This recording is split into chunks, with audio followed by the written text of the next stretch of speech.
Hey guys, today we're going to be looking at some more SHTF WROL style weapons, so stick around, we'll be right back.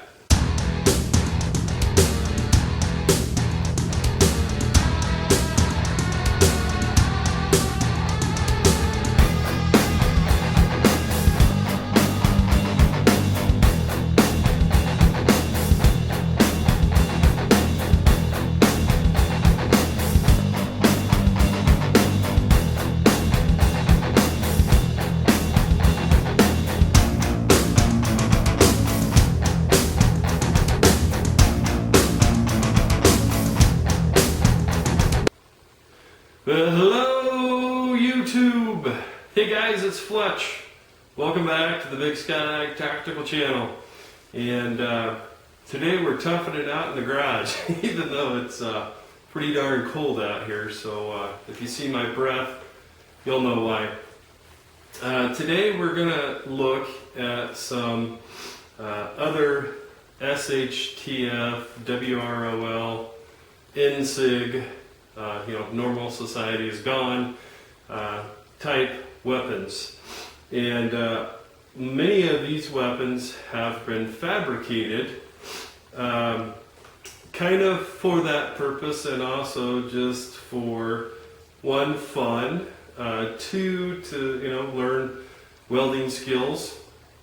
And they were actually made by my son, so I'm not taking credit for his work, but I wanted to share them with you guys and give you some ideas. Now, obviously, I can't take responsibility for whatever the law is in the jurisdiction in which you live. So, anything that I show you here, it is up to you as the quote-unquote end user to make sure that you are abiding by all local, state, and federal law, and don't do anything stupid, right? Okay. Well, I'm going to pan the camera back a little bit so that you can actually see the weapons here in a second. So I'll be back in a sec.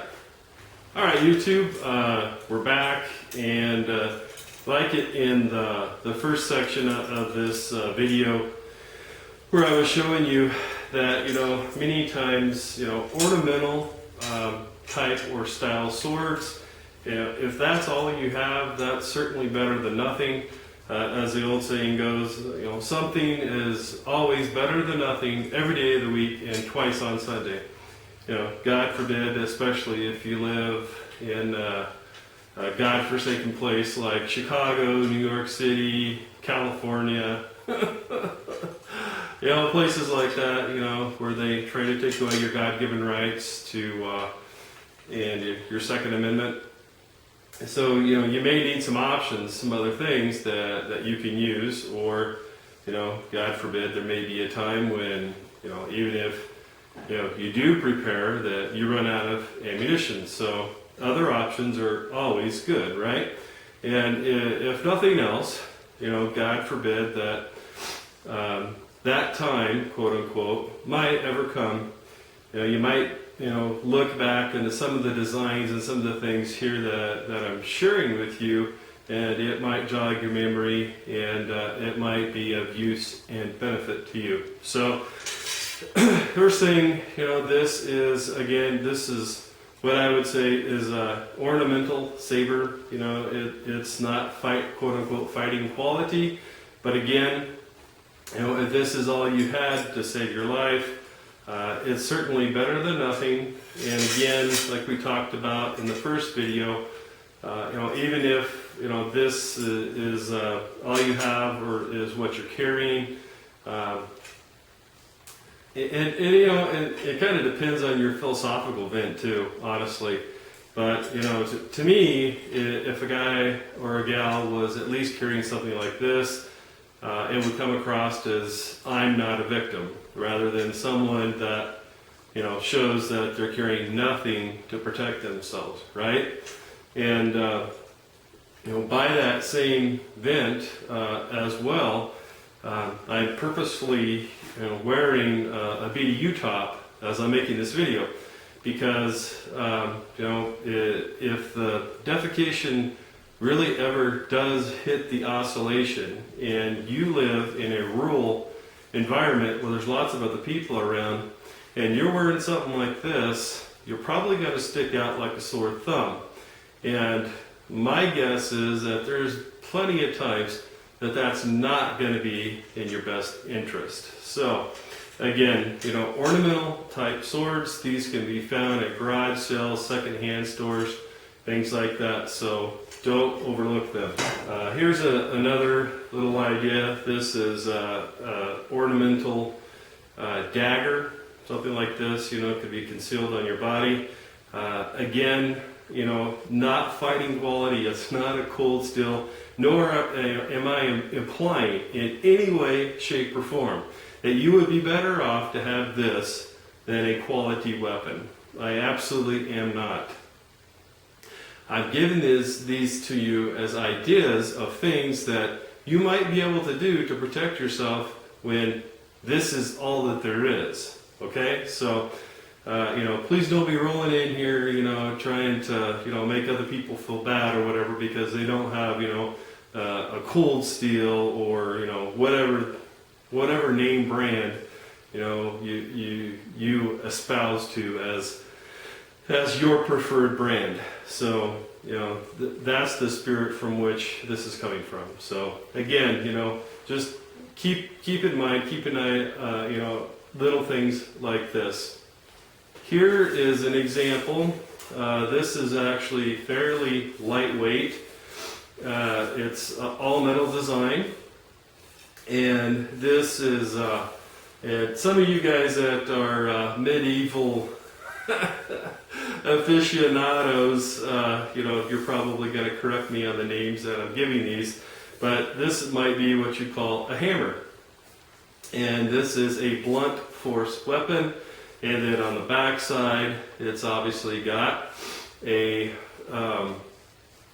spike that is on there that could be used to penetrate some type of body armor or helmet or something like that. So again, this is just tubular steel, and it's welded on here. And again, is this something that could be considered fighting quality? Where you could fight with it for hours on end and it would never break.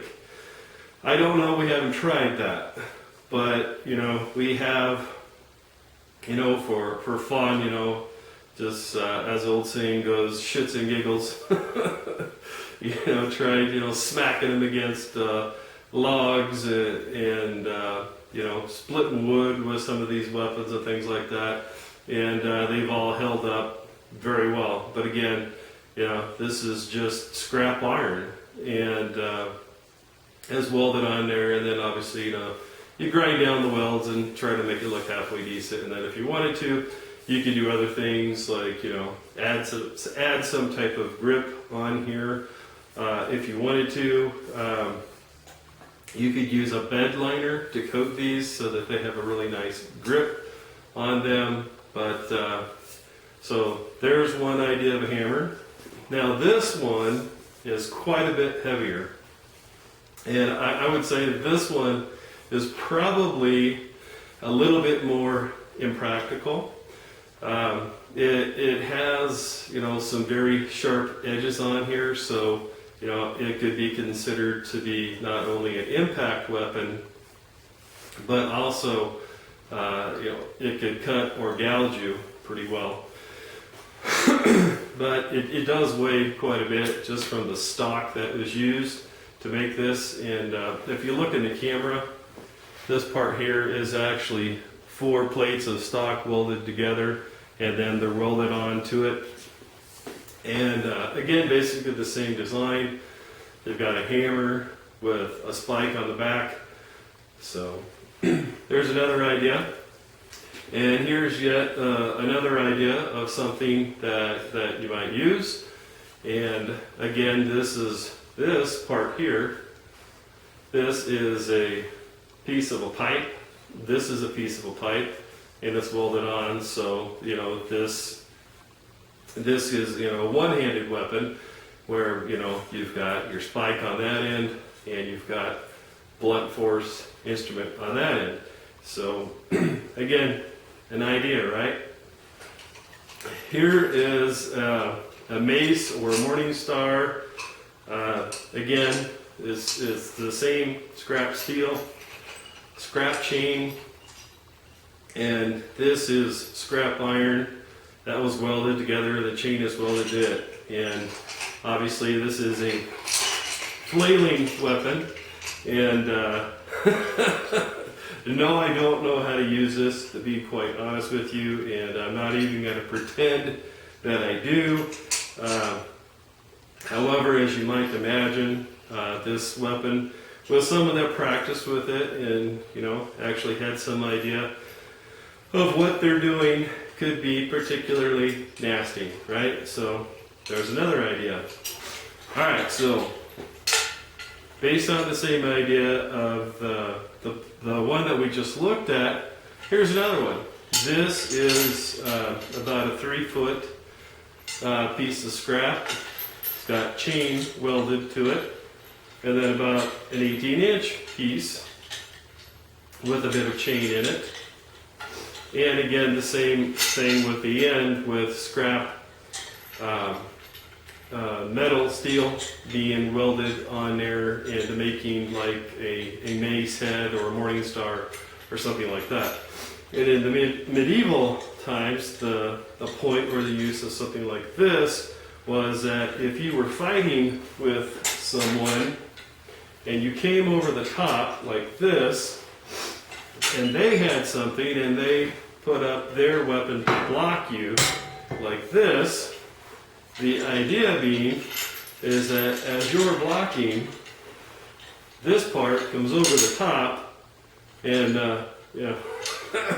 sinks right into the top of your cranial fortitude. So, but again, is this something that the average person is going to be proficient with?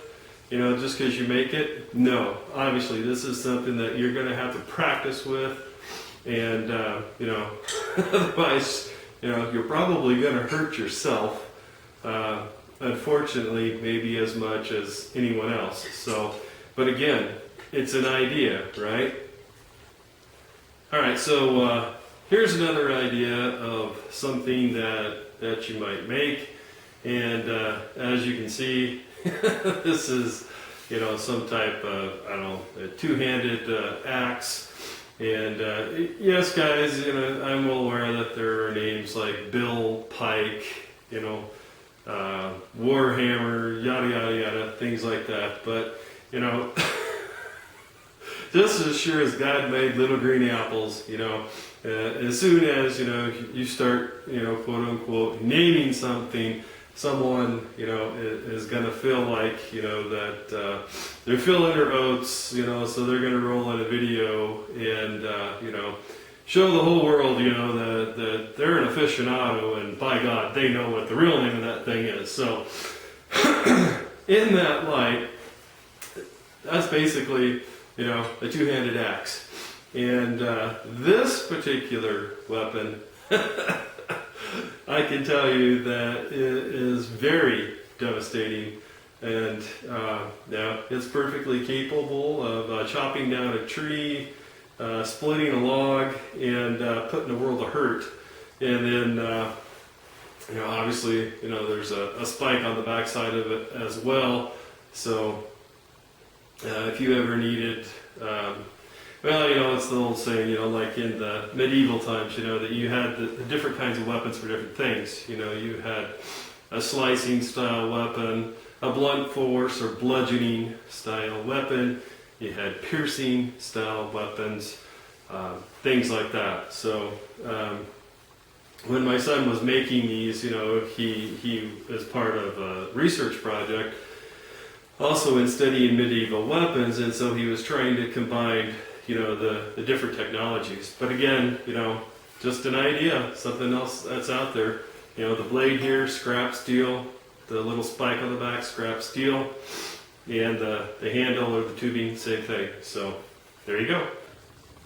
So here's some other ideas of some things that you can do. Again, this is just scrap metal. And, obviously this is not quote unquote finished quality, show quality, commercial quality, anything like this. This is just the work of a teenage boy and, learning to work with metal. But, obviously, this is, about the size that I was, I'd say maybe a Roman gladius or something similar to that. And, you would have to make your own handle, obviously, to put on here. But again, this is something just made out of scrap.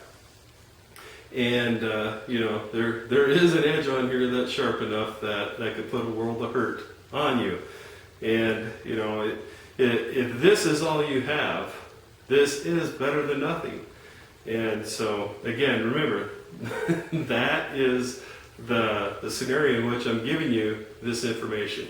Because I know someone's sitting there rolling their eyes like, oh, look at that, dude, that's so crude, that, oh my gosh, that's a joke. Well, try making something like this and hack down a tree with it, or, test out its stabbing ability. It'll get the job done, right? It'll penetrate flesh. And, in that situation, that's the most important thing. And again, with the length of this blade that is on here, you are responsible for making sure that, what you do is legal in your jurisdiction. In my jurisdiction, this is not an issue. So here's another idea. And, again, the same thing. There's not any handle on here yet, but again, this is just scrap metal and, polished and, an edge ground on it with a grinder. And again, still perfectly capable of dishing out a world of hurt if this was all you had. And not only that, but, something else to keep in mind. If you're at a distance of 20 or 30 feet from me, or 50 yards, something like that, and you see this in my hand, and you see this in my other hand, you don't really know the quality or the condition of these, right? And if I can use them, and if I can make them work, that's what counts. Because I have friends that have been to third world countries where, these are the only kinds of weapons that people have. And, they fight brutal, bloody wars with things like this, and they are perfectly capable of chopping off limbs and all other kinds of, gruesome mayhem. God forbid that time would ever come. So, again, just remember the context in which I'm giving you this information. And, I've got a little bit of feedback from some people who'll be like, if you keep making videos about SHTF or WROL or NSIG, then you must want it to happen. And, I'm not trying to offend anybody out there, but frankly, that's one of the most ignorant things that I've ever heard in my life. Being prepared has nothing to do with wanting something to happen. You prepare for the worst, but you expect the best. That does not mean that you live in a world or a spirit of fear because you're preparing. It's the Boy Scout motto, right? Expect the worst, but prepare for expect the best, but prepare for the worst. And that's the way that we live it around here. We just had a new baby boy, and even though looking at the world around us, it looks like it could very well be going to hell in a handbasket, but yet we're still welcoming in new life. And, we're not going to stop living our lives just because of what might happen. But at the same time, I'm not going to not prepare my family. As the head of the household, it is my job, it is my responsibility before my Creator to make sure that I have done everything that I can to make sure that myself and my family are provided for, for pretty much whatever situation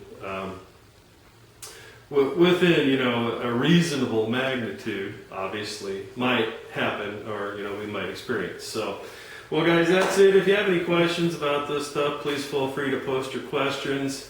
And again, I don't want to take credit for this. These are things that my son has made with adult supervision. Thank you very much. And learning some skills, metalworking and welding and things like that. So thanks again. I appreciate it. This is Fletch with the Big Sky Tactical Channel, signing off.